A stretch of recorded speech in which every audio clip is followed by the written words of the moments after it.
शांति 1971 की मुरली की श्रृंखला में ये मुरली है। पहली मुरली है 71 की श्रृंखला की और इस मुरली 18 जनवरी 1971। इस मुरली का शीर्षक है अव्यक्त स्थिति द्वारा सेवा। अव्यक्त स्थिति द्वारा कैसे सेवा कर सकते हैं, इस मुरली में बाबा बच्चों को बता रहे हैं। आज बाप दादा बच्चों से कहते हैं आज आवाज़ से परे जाने का दिन रखा हुआ है, तो बाप दादा भी आवाज़ में कैसे आए। बाबा कहते हैं आज आवाज़ में 18 जनवरी का दिन है, तो उसको अव्यक्त दिवस कहा जाता है ना। तो बाबा कहते हैं तो बाप दादा भी आवाज़ में कैसे आए।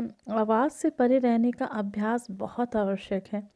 आवाज़ में आकर जो आत्माओं की सेवा करते हो, उससे अधिक आवाज़ से परे स्थिति में स्थित होकर सेवा करने से सेवा का प्रत्यक्ष प्रमाण देख सकेंगे।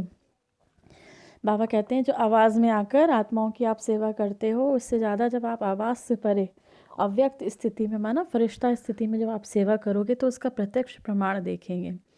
अपनी अव्यक्त स्थिति होने से अन्य आत्माओं को भी अव्यक्त स्थिति का 1 सेकंड में अनुभव कराया तो वह प्रत्यक्ष फल स्वरूप आपके सम्मुख दिखाई देगा। वह कहते हैं अपनी अव्यक्त स्थिति होने से अन्य आत्माओं को भी अव्यक्त स्थिति का 1 सेकंड भी अनुभव कराया तो प्रत्यक्ष फलस्वरूप आपके सम्मुख दिखाई देगा। आवाज़ से परे स्थिति में स्थित होकर फिर आवाज़ से आने में वह आवाज़ नहीं लगेगा। बाबा कहते हैं आवाज़ से परे स्थिति में स्थित हो जाओगे, अव्यक्त स्थिति में स्थित होगे, फिर आवाज़ में आने में वह आवाज़ नहीं लगेगा।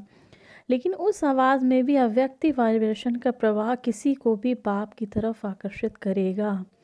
उस आवाज़ में अव्यक्ति वाइब्रेशन का प्रवाह, जो बाबा कहते हैं जो उस आवाज़ में जब आप फरिश्ता स्वरूप में बैठे हैं, फरिश्ता स्टेज में है, तो उसके अव्यक्त वाइब्रेशन का जो प्रवाह होगा, जो फ्लो होगा, वो किसी को भी बाप की तरफ आकर्षित करेगा। वह आवाज़ सुनते हुए उन्हों को अपनी अव्यक्त स्थिति का अनुभव होने लगेगा। जैसे इस साकार सृष्टि में छोटे बच्चों को लोरी देते हैं, वह भी आवाज़ होता है, लेकिन वह आवाज़ से परे ले जाने का साधन होता है। जैसे छोटे बच्चों को लोरी सुनाते हैं तो किस लिए सुनाते हैं कि बच्चे सो जाएं। तो बाबा कहते हैं वह आवाज़ कैसे होता है, आवाज़ से परे ले जाने का साधन। ऐसे ही अव्यक्त स्थिति में स्थित होकर आवाज़ में आओ तो आवाज़ से परे स्थिति का अनुभव करा सकते हो। 1 सेकंड की अव्यक्त स्थिति का अनुभव आत्मा को अविनाशी संबंध में जोड़ सकता है। 1 सेकंड की अव्यक्त स्थिति का अनुभव, फरिश्ता स्थिति का अनुभव आत्मा को अविनाशी संबंध में जोड़ सकता है। ऐसा अटूट संबंध जुड़ जाता है जो माया भी उस अनुभवी आत्मा को हिला नहीं सकती। बाबा कहते हैं 1 सेकंड की अव्यक्त स्थिति का भी अनुभव आत्मा को अविनाशी संबंध में जोड़ सकता है। तो ऐसा अटूट संबंध जुड़ जाता है जो माया भी उस अनुभवी आत्मा को हिला नहीं सकती। सिर्फ आवाज़ द्वारा प्रभावित हुई आत्माएं अनेक आवाज़ सुनने से आवागमन में आ जाती हैं। सिर्फ आवाज़ द्वारा प्रभावित हुई आत्माएं अनेक आवाज़ सुनने से आवागमन में आ जाती हैं, लेकिन अव्यक्त स्थिति में स्थित हुए आवाज़ द्वारा अनुभवी आत्माएं आवागमन से छूट जाती हैं।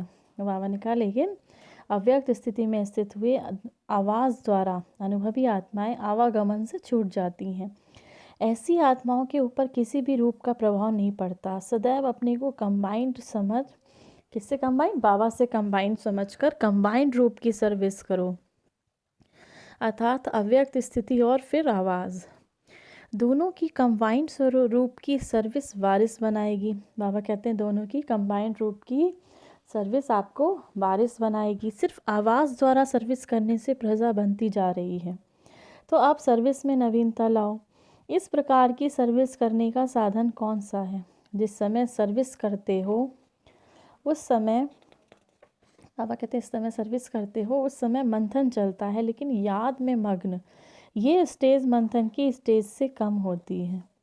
लेकिन याद में मगन ये स्टेज मंथन की स्टेज से कम होती है। दूसरे की तरफ ध्यान अधिक रहता है, अपनी अव्यक्त स्थिति की तरफ ध्यान कम रहता है। बाबा कहते हैं दूसरे की तरफ ध्यान ज़्यादा रहता है, अपनी अव्यक्त स्थिति की तरफ ध्यान कम रहता है। इस कारण ज्ञान के विस्तार का प्रभाव पड़ता है, लेकिन लगन में मगन रहने का प्रभाव कम दिखाई देता है। रिजल्ट में ये कहते हैं कि ज्ञान बहुत ऊंचा है, लेकिन मगन रहना है ये हिम्मत नहीं रखते, क्योंकि अव्यक्त स्थिति द्वारा लगन का अर्थ अर्थात संबंध जोड़ने का अनुभव नहीं किया है।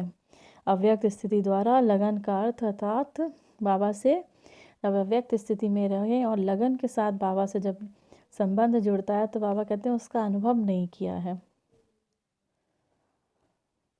बाकी थोड़ा कड़ा दाना देने से प्रजा बन जाती है।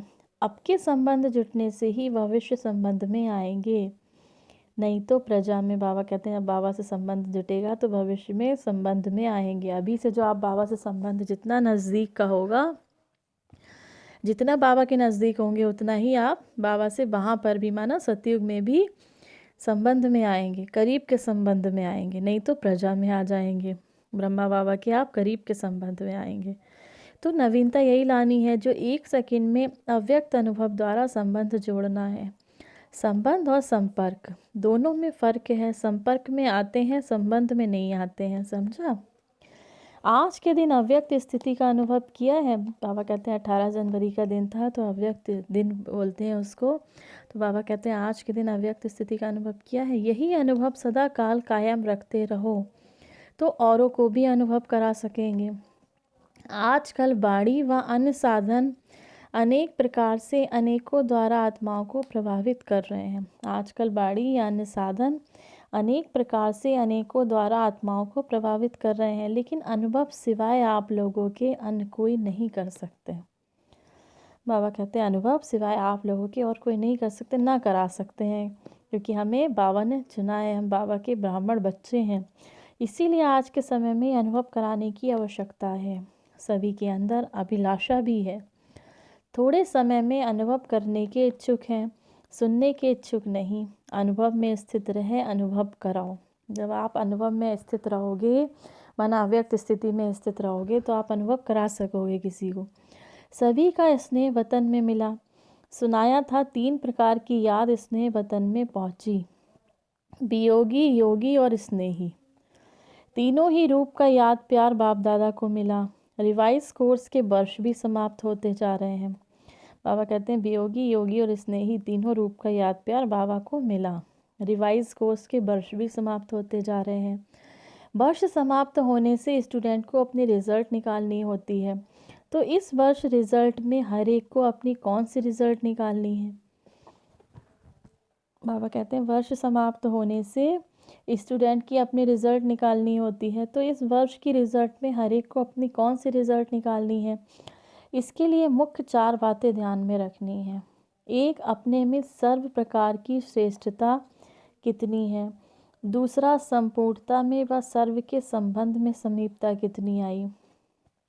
अब कहते हैं 4 बातें ध्यान रखनी है कि सर्व प्रकार की श्रेष्ठता कितनी है, आप कितने सब तरीके से श्रेष्ठ बने हो। दूसरा, संपूर्णता में व सर्व के संबंध में समीपता कितनी आई। तो बाबा कहते हैं कंप्लीट स्टेज आपकी कितनी हुई, और बाबा से सारे संबंध में कितने समीप आ पाए। बाबा से सारे संबंध हमें जोड़ने हैं, माता का, पिता का, भाई का, बहन का, बाबा से अपने युगल का, हर तरीके। तो बाबा कहते हैं सर्व के संबंध में समीपता कितनी आई है। तीसरा, अपने में व दूसरों के संबंध में संतुष्टता कहाँ तक आई है। बाबा कहते हैं अपने में अपने से संतुष्ट हो, और दूसरे जो आपके साथ रहते हैं उनके संबंध से भी कहाँ तक संतुष्टता आई है। और चौथा, अपने में शूरवीरता कहाँ तक आई है। ये चारों बातें अपने में चेक करनी है। आज के दिन अपनी रिज़ल्ट को चेक करने का कर्तव्य पहले करना है। बाबा कहते हैं 18 जनवरी को दिन, उसको अव्यक्त मास कहते हैं, अव्यक्त महीना कहते हैं, अव्यक्त दिन कहते हैं। तो बाबा कहते हैं आज के दिन अपने रिज़ल्ट को चेक करने के कर्तव्य पहले करना है। आज का दिन सिर्फ स्मृति दिवस नहीं मनाना, लेकिन आज का दिवस समर्थी बढ़ाने का दिवस मनाना। आज का दिवस स्थिति व स्टेज ट्रांसफ़र करने का दिवस समझो। जैसे आजकल ट्रांसपेरेंट चीज़ें अच्छी लगती हैं, वैसे ही अपने को भी ऐसी ट्रांसपेरेंट स्थिति में ट्रांसफ़र करना है। आज के दिन का महत्व समझा। तो ट्रांसपेरेंट स्थिति माना, बाबा कहते हैं ट्रांसपेरेंट चीज़ें अच्छी लगती हैं, तो ट्रांसपेरेंट स्थिति माना शरीर की स्थिति से भी परे। ट्रांसपेरेंट माना फरिश्ता स्थिति। बाबा यहाँ पे ट्रांसपेरेंट स्थिति की बात कर रहे हैं, फरिश्ता स्टेज से। तो आज के दिन का मैं तो समझा, ऐसे फरिश्ता हो जाओ, ऐसे ट्रांसपेरेंट हो जाओ कि आपके शरीर के अंदर जो आत्मा विराजमान है वह स्पष्ट सभी को दिखाई दे। आपका आत्मिक स्वरूप उन्हों को भी आत्मिक स्वरूप का साक्षात्कार कराए। इसको ही कहते हैं अव्यक्त व आत्मिक स्थिति का अनुभव कराना। इसको ही कहते हैं अव्यक्त व बाबा कहते हैं इससे ऐसी स्थिति आपकी हो जो आपका आत्मिक स्वरूप को देख दूसरे की भी आत्मिक स्वरूप की साक्षात्कार कराए। इसको कहते हैं अव्यक्त व आत्मिक स्थिति का अनुभव कराना। आज याद की यात्रा का रिजल्ट क्या था? स्नेह स्वरूप था या शक्ति स्वरूप था? बाबा कहते हैं आज के दिन बाबा से याद की यात्रा का रिजल्ट क्या था? स्नेह स्वरूप था या शक्ति स्वरूप था? ये स्नेह भी शक्ति का वरदान प्राप्त कराता है। तो आज स्नेह का वरदान प्राप्त करने का दिवस है। बाबा कहते हैं स्नेह भी शक्ति का वरदान प्राप्त कराता है। जितना बाबा से प्यार होगा उतना ही आपको शक्ति मिलेगी बाबा से। तो स्नेह का वरदान प्राप्त करने का दिवस है। एक होती है पुरुषार्थ से प्राप्ति, दूसरी होती है वरदान से प्राप्ति। तो आज का दिन पुरुषार्थ से शक्ति प्राप्त करने का नहीं, लेकिन स्नेह द्वारा शक्ति का वरदान प्राप्त करने का दिवस है। तो बाबा कहते हैं आज का दिन पुरुषार्थ से शक्ति प्राप्त करने का नहीं, लेकिन जैसे आप पुरुषार्थ करते हो उससे शक्ति नहीं, आपको बाबा से इतना प्यार है तो उस चीज़ से शक्ति आपको वरदान प्राप्त करने का दिवस है। आज के दिन विशेष वरदान का दिन समझना। स्नेह द्वारा कोई भी वरदाता से वर प्राप्त हो सकता है, समझा? पुरुषार्थ द्वारा नहीं, लेकिन स्नेह द्वारा। किसने कितना वरदान लिया है वह हर एक के ऊपर है, लेकिन स्नेह द्वारा सभी समीप आकर वरदान प्राप्त कर सकते हैं। वरदान के दिवस को जितना जो समझ सके उतना ही पा सकता है। वरदान के दिन को बाबा कहते हैं जितना जो समझ सके उतना ही पा सकता है। कैच करने वाले की कमाल होती है। आज के वरदान दिवस पर जो जितना कैच कर सकेंगे उन्होंने ही उतना ही वरदान प्राप्त किया है। जैसे पुरुषार्थ करते हो एक बाप के सिवाय कोई याद आकर्षित ना करे, ऐसे ही आज का दिन सहज याद का अनुभव किया। बाबा कहते हैं जितना आज के वरदान के दिवस का जितना कैच कर सकेंगे उतना ही वरदान प्राप्त किया।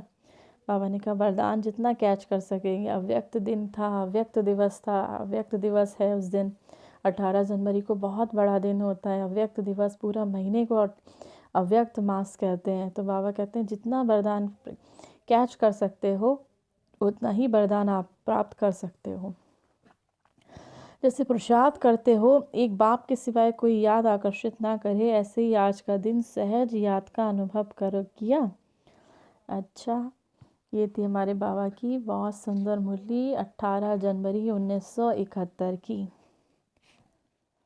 जिसमें बाबा आज पूरा अव्यक्त स्थिति के बारे में बता रहे हैं कि कितना आप अव्यक्त स्थिति में रहेंगे उतना ही आप आत्माओं की सेवा करेंगे। आपकी अव्यक्त स्थिति का जो 1 सेकंड का भी बाबा कहते हैं अगर अव्यक्त स्थिति का अनुभव आप दूसरी आत्माओं को कराते हैं तो उसका प्रत्यक्ष फल आपको तुरंत दिखाई पड़ेगा, सम्मुख दिखेगा। बाबा कहते हैं 1 सेकंड की अव्यक्त स्थिति का अनुभव आत्मा को अविनाशी संबंध से जोड़ सकता है, बाबा से जोड़ सकता है। तो बाबा कहते हैं कंबाइंड समझो, खुद को कंबाइंड समझकर कंबाइंड रूप की सर्विस करो, अर्थात अव्यक्त स्थिति और फिर आवाज़ की। बाबा कहते हैं याद में मगन स्टेज रखो, अपनी याद में मगन स्टेज रखो। जितना याद में मगन स्टेज रहेगी उतना आपकी अव्यक्त स्थिति और अच्छी रहेगी।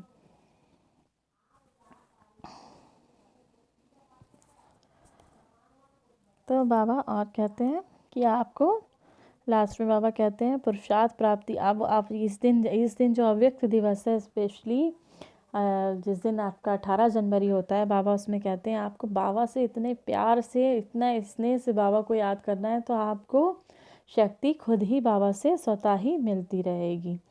ये थी हमारे बाबा की 18 जनवरी 1971 की बहुत सुंदर मुरली। आप सभी बाबा के बच्चों को बाबा की तरफ से याद प्यार और नमस्ते। हमारे मीठे मीठे प्यारे प्यारे बाप दादा को हम सभी की तरफ से याद प्यार और नमस्ते। ओम शांति, ओम शांति, ओम शांति।